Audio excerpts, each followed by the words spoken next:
Bond शब्द जो है आप लोग नेट पर सर्च करिएगा कि बांड गवर्नमेंट बॉडी ही जारी करती है, कोई भी संस्था को बांड जारी करने का अधिकार नहीं है। सर्टिफिकेट जारी कर सकते हैं।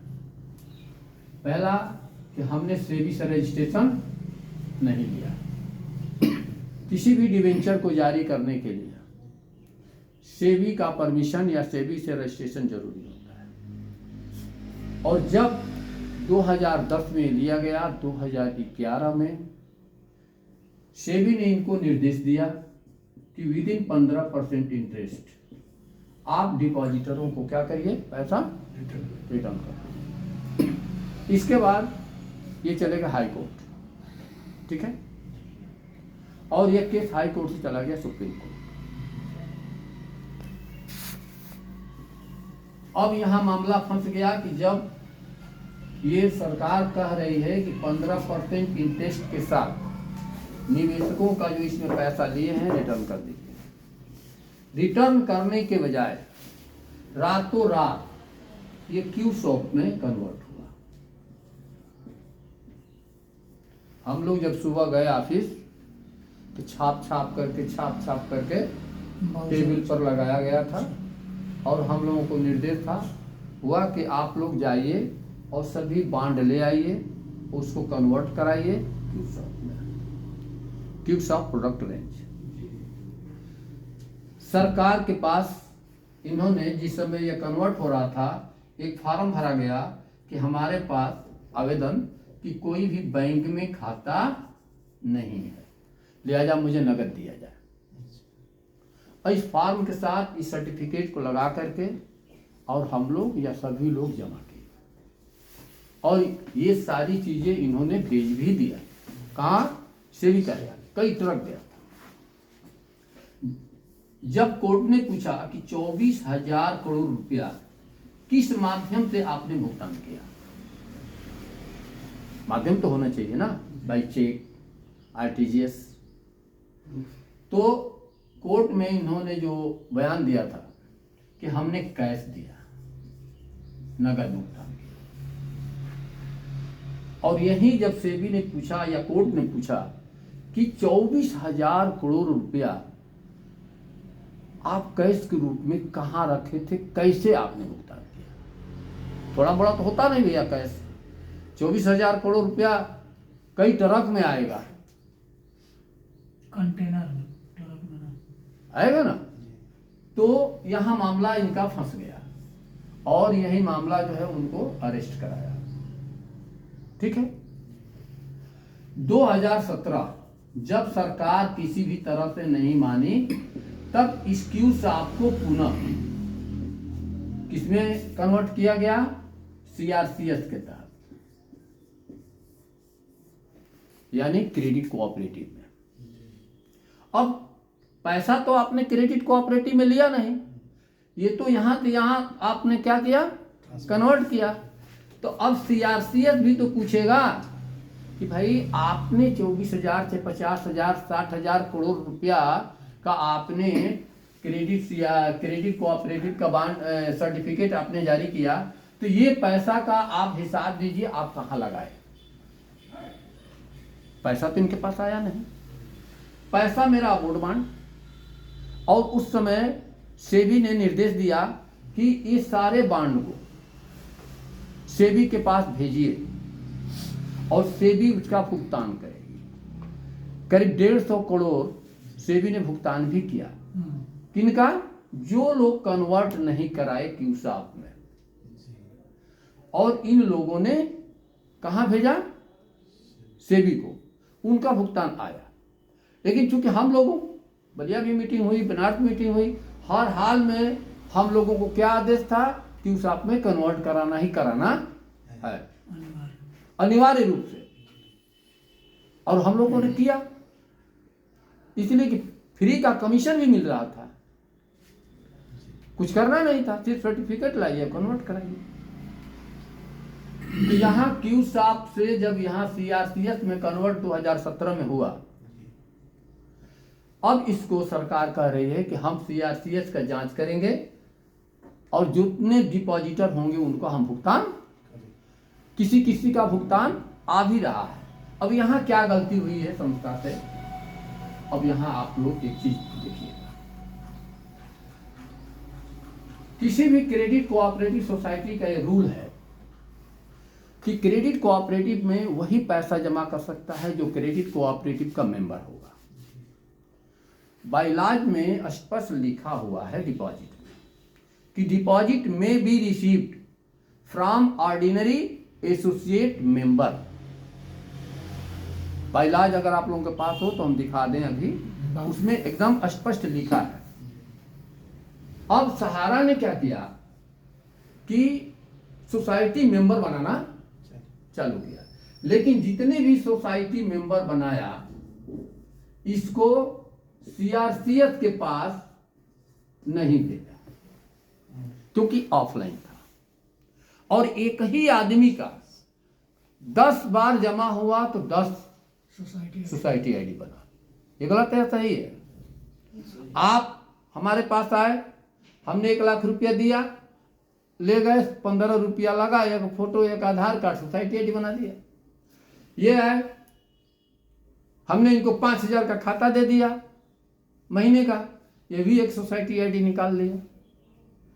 ये है, इनका भी सोसाइटी आईडी निकल गया। लेकिन ये जो सोसाइटी आईडी जो बना ये सीआरसीएस के पास नहीं गया, जिससे आज जितने लोग भी ऑनलाइन कर रहे हैं सब पर ये लिख करके आ रहा है कि आप सोसाइटी के मेंबर नहीं हैं, आप सोसाइटी के मेंबर नहीं हैं। अब यहां सरकार कहां से गलत है? सरकार कह रही है कि जब सोसाइटी के आप मेंबर नहीं हैं तो सोसाइटी में पैसा आपने कैसे जमा कर दिया।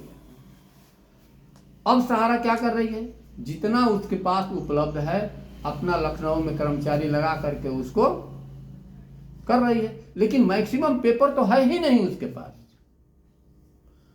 ब्रांच से लखनऊ नहीं गया, कुछ फ्रेंचाइजी पर रह गया, कुछ गया, कुछ वहां तक पहुंचा है।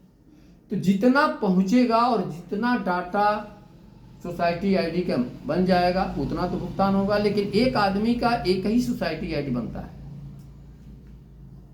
एसबीआई में आप खाता खुलवाने जाइएगा वहां भी सोसाइटी आईडी बनता है, पोस्ट ऑफिस में खाता खुलवाने जाइएगा वहां भी सोसाइटी आईडी बनता है। सोसाइटी आईडी वहां मतलब आईडी बनता है, सोसाइटी आईडी सोसाइटी में बनेगा, बैंक में बैंक का आईडी बनेगा, जिसको हम कहते हैं कस्टमर आईडी। जहीं कहीं भी फाइनेंस के क्षेत्र में जाइएगा ना तो कस्टमर आईडी एक बार बनेगा, और एक बार आपका पूरा लोड हो जाएगा। हिंदुस्तान के किसी भी कोने में पैसा जमा करिए, आपका वो सोसाइटी नंबर वही रहेगा। ठीक है। मोरल में क्या होता है, सबसे पहले एक फॉर्म भरा जाता है सोसाइटी आईडी का, भरा जाता है कि नहीं भरा जाता है? और ये सोसाइटी आईडी ऑनलाइन होता है। जैसे आप यहां बनाते हैं ये तुरंत सीआरसीएस के पास पहुंच जाता है और तब जाकर के आप जमा करते हैं। यहां सीआरसीएस देख रहा है कि आपके पास इस महीने 100 करोड़ रुपया आया कि 200 करोड़ आया, और जब 200 करोड़ 100 करोड़ जितना भी आया वो क्या है, सारी चीजें वो देख रहा है। आप लोगों को याद होगा 2019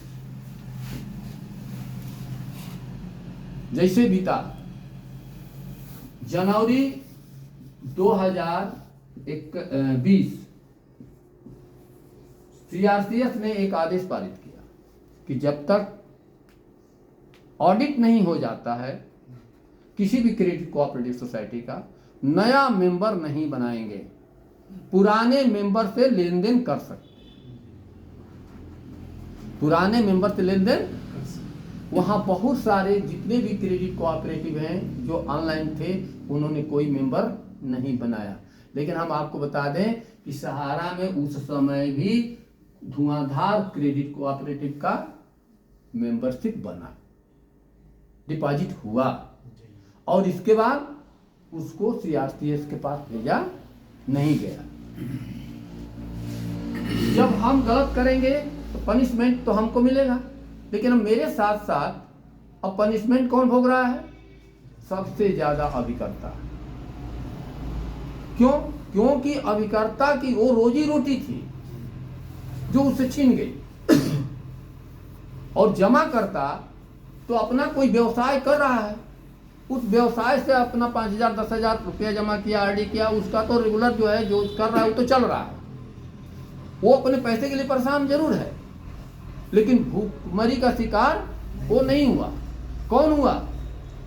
जितने अभिकर्ता थे हिंदुस्तान में, उनकी रोजी रोटी मुंह से छीन गई, है कि नहीं है?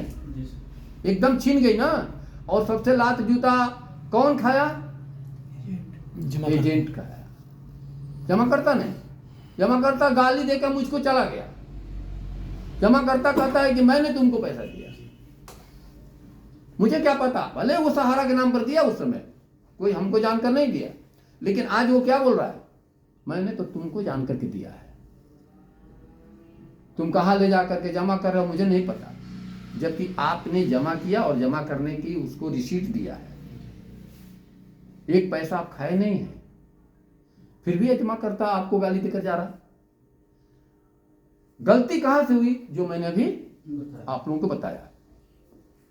आज अगर F1, F2, F3 में अगर डिपॉजिट लिया गया होता और रेगुलर चला होता इसी में, तो ये सारा पैसा क्रेडिट कोऑपरेटिव के देखरेख में जाता, अब कहीं से आपको लेकिन नहीं आता। अब हम बताते हैं, और भी क्रेडिट कोऑपरेटिव सोसाइटी पैसा लेती हैं। पैसा लेना बड़ी बात नहीं है, सबसे पहले हम पैसा का भुगतान कैसे करेंगे ये बहुत बड़ी बात है। हमने कमिटमेंट किया कि हम 6.5 साल में आपको डबल देंगे। अगर हमने 1 लाख रुपया लिया तो हम अपने अलमारी में रख देंगे तो पैसा बढ़ेगा? नहीं बढ़ेगा। इस पैसे को रोटेट कराएंगे तो पैसा बढ़ेगा, है कि नहीं है? अब इसके लिए जानना जरूरी है, किसी भी क्रेडिट कोऑपरेटिव सोसाइटी या जहां भी पैसा आप जमा करते हैं, ठीक है ना, सबसे पहले भारत सरकार ने एक वेबसाइट दिया, सचेत दिया है कि नहीं दिया? सबसे पहले सचेत पर आप क्या करिए? चेक करिए। चेक करने के बाद सरकार कह रही है कि यहां पर हम आपको इंटाइटल्ड रेगुलेटर दे रहे हैं, अधिकृत रेगुलेटर, नियामक। अगर कोई संस्था उस नियामक के अंडर में है तो पैसा जमा करिए, अगर नियामक के अंडर में नहीं है तो पैसा मत जमा करिए। तो अब नियामक आता है सेबी, आरबीआई, IRDA, CRCS, ठीक है। 4 के अंदर में अगर जो कोई भी लाइसेंस होल्डर है, जैसे अगर डिबेंचर में जमा कर रहे हैं, म्यूचुअल फंड में जमा कर रहे हैं, और जिस कंपनी में जमा कर रहे हैं वो देख लीजिए कि वह कंपनी सेबी से रजिस्टर्ड है या अगर नहीं है तो वहां मत जमा करिए, अगर है तो जमा करिए, क्योंकि यहां मार्केट वैल्यू पर पैसा मिलता है। आपका शेयर बढ़ गया तो पैसा मिला, घट गया तो घट जाता है, ये टोटल रिस्क बाजार का होता है। रिजर्व बैंक ऑफ इंडिया अगर किसी को लाइसेंस देती है पैसा लेन देन करने के लिए, जैसे आपको ICICI है, HDFC है, एक्सिस बैंक है, येस बैंक है, हजारों बैंक है, उनको कौन लाइसेंस दिया? RBI। अगर RBI ने उस प्राइवेट बैंक को लाइसेंस दिया है तो एकदम लीगल है, वहां पैसा आप जमा। इंश्योरेंस के सेक्टर में चाहे लाइफ इंश्योरेंस हो चाहे जनरल इंश्योरेंस, अगर वो IRDA से रजिस्टर्ड है तो यहाँ आप बीमा खरीदेंगे, वही लाभ LIC वाला को भी मिलेगा, वही लाभ SBI लाइफ को भी मिलेगा, वही लाभ आपको अदर इंश्योरेंस को भी मिलेगा। क्यों मिलेगा? क्योंकि IRDA से वो अप्रूव्ड है, रजिस्टर्ड है, इसका देख रेख IRDA करता है। थोड़ा भी गड़बड़ होगा उनके लाइसेंस को कैंसिल कर देगा, ठीक है ना। अब CRCS, central registrar of cooperative society, ये क्या है? इंटाइटल रेगुलेटर है। ये कहाँ से सर्च करेंगे? सचेत पर, sachet.rbi.org और .in।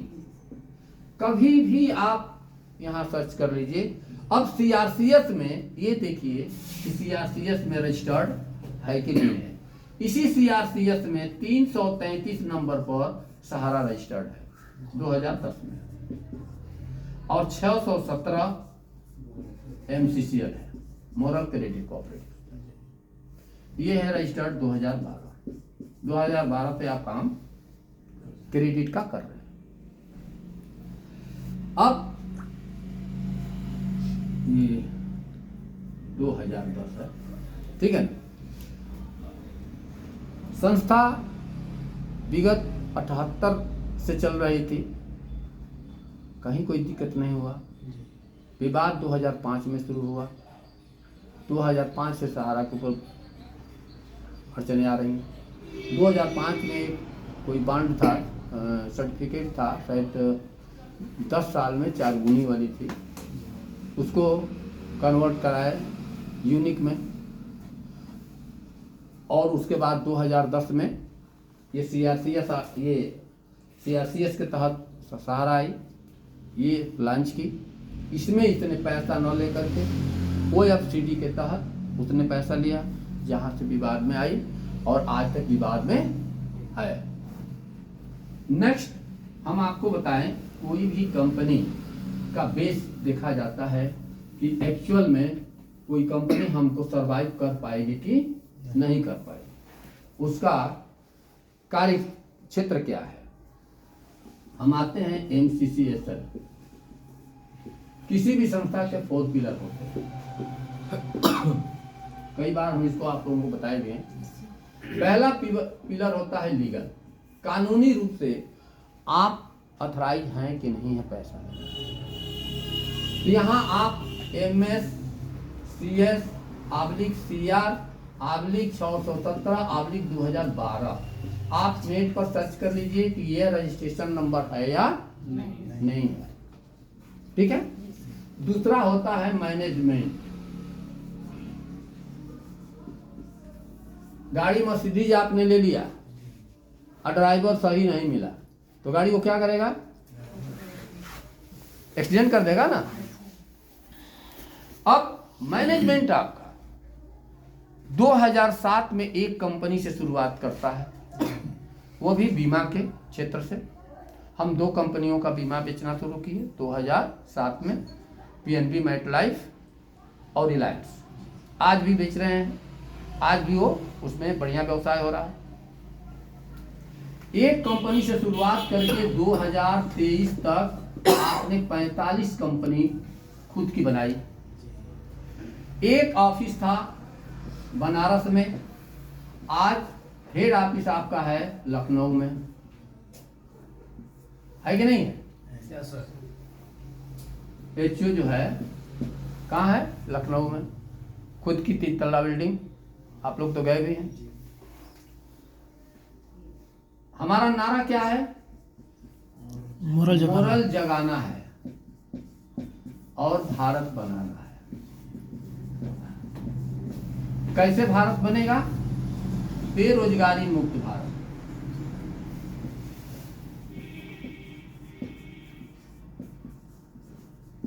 और क्या हमने नारा दिया?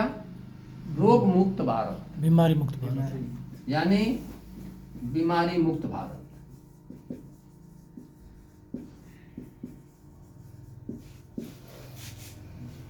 बेरोजगारी, अगर कोई, सब लोग अगर रोजगार पा जाएं, सबके घर में इनकम आने लगे, तो ये बताइए घर में बेरोजगारी रह जाएगी? और भारत कैसे बनेगा? पर व्यक्ति आय जब बढ़ेगी तभी ना भारत बनेगा। भारत सुदृढ़ होगा, सबके पास कार हो जाए, बंगला हो जाए, है कि नहीं?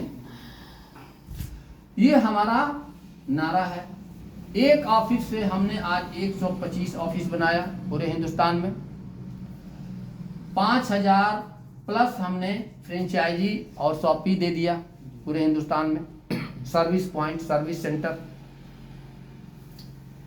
आज 1500 हमारे कर्मचारी काम कर रहे हैं और 25 लाख लोग आज रोजगार पाए हुए हैं, एसोसिएट मेंबर हैं। तो दूसरा मैनेजमेंट अगर मेरा कमजोर होता तो एक कंपनी से 45 कंपनी कदापि नहीं बनती, बन जाती। अब तीसरा है एक्सपेंस। एक्सपेंस माने खर्चा।